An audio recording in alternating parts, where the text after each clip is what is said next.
Hello and welcome to your in-depth weekly horoscope for week commencing the 8th of August for the Sun or the Ascendant using Western tropical astrology. As ever, I'm going to give you a broad framework and some key themes to look out for, but please stay with me. I will then dive deep to give you in forensic detail each of the 12 zodiac signs from Aries through to Pisces. Now this week begins with the Sun in the sign of Leo. Leo is where the Sun really prospers the most. It's very much about self-expression. If we cast our mind back to the new moon of the 28th and 29th of July, if we set our intentions then, it could be that we've seen some real progress around where we want to show flair, artistry, or just mix and mingle more, socialise, and enjoy the good things in life. But this week, of course, across the 11th and 12th, depending on where you are in the world, the position of the full moon in Aquarius is of the collective. So whenever we set out to try to achieve at the end of July, it now comes out in terms of the results, or we could get a slice of reality in response. The problem is that Saturn, that cold, rather detached and limiting influence, is directly opposite the Sun and pretty close to the Moon as well, of course. So what this creates, I think, is the collective consciousness of us all, because the sign of Aquarius is about us as a group. That is, I feel, going to start to feel the impact of all that energy which really peaked at the end of July and right at the start of August, that collective in the sign of Taurus.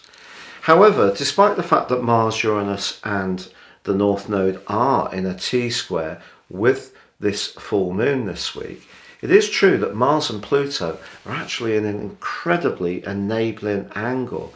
So if we have got some plans that we feel are very clear, have been well worked out, well researched, and we can see how we could make some tangible progress, our motivation to move forwards with those plans can be absolutely incredible with that particular alliance. However, Venus, the planet of love and relating, coming to the end of its journey through the sign of Cancer, is opposed by Pluto.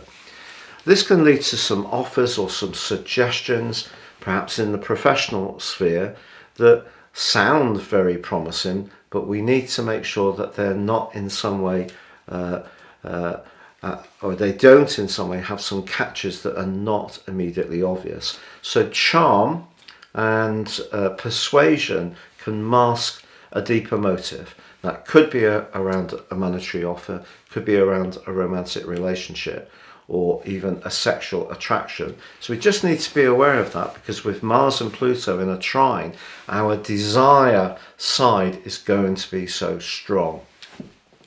That is tempered a little bit by the more spiritual energies of Neptune, which is soothing off Mars a little bit, and also Pluto, quite frankly. But by Thursday, Venus arrives in the sign of Leo. I think Venus in Leo is potentially lovely. Now, we've all had to really react in so many myriad of ways to deal with the last few years because of COVID. Perhaps it would be an opportune time to spoil ourselves when it comes to our personal appearance, our wardrobe, if we can afford to do it.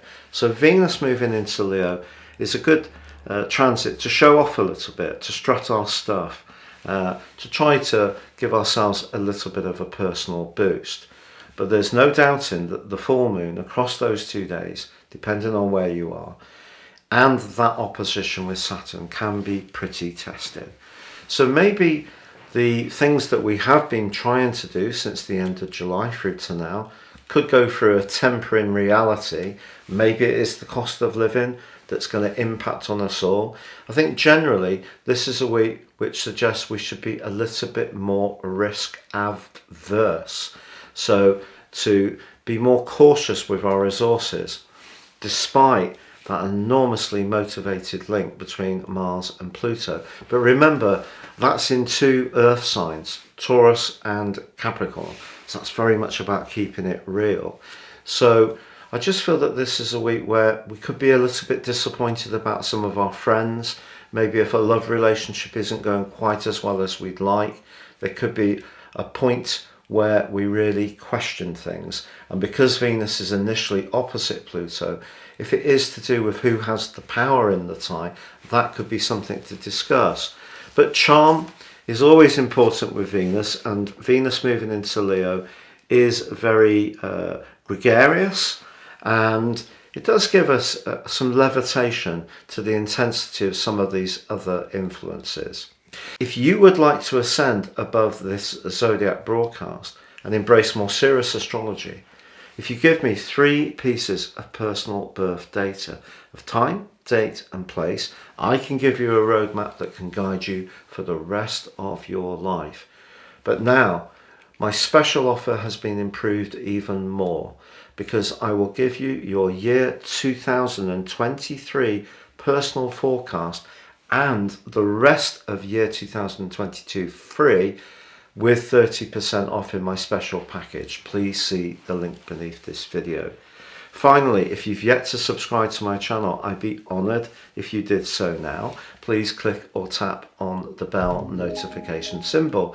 If you've already done so, thank you so much. I really appreciate it. So Scorpio, your week commencing the 8th of August forecast suggests that who, as much as what you know, from the middle of the week when Venus moves into the sign of Leo. Now I know that's where the sun is at the moment, and the sun's been pushing you to raise your profile and to really be much more single-minded when it comes to your goals and aims.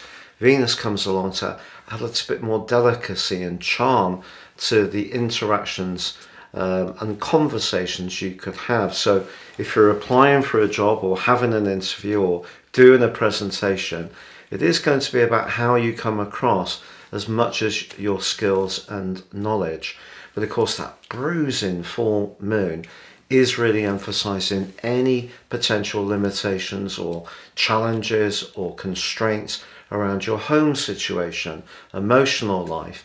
And because that cluster of energy in the sign of Taurus, your opposite sign, suggests that your relationships generally, be it at home or work, can seem to be quite supercharged.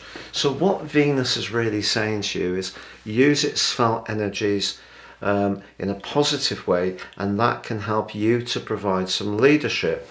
Also, with your 2 ruling planets of Mars and Pluto collaborating so well, if there is somebody that you can really cut through with and you have a kind of shared understanding of what you want to go for, it could be in a romantic situation, it could be around a business idea, it could be someone you enjoy doing sports with, but a tremendously motivational energy between those 2 planets can also be very supportive along with Venus for you this week.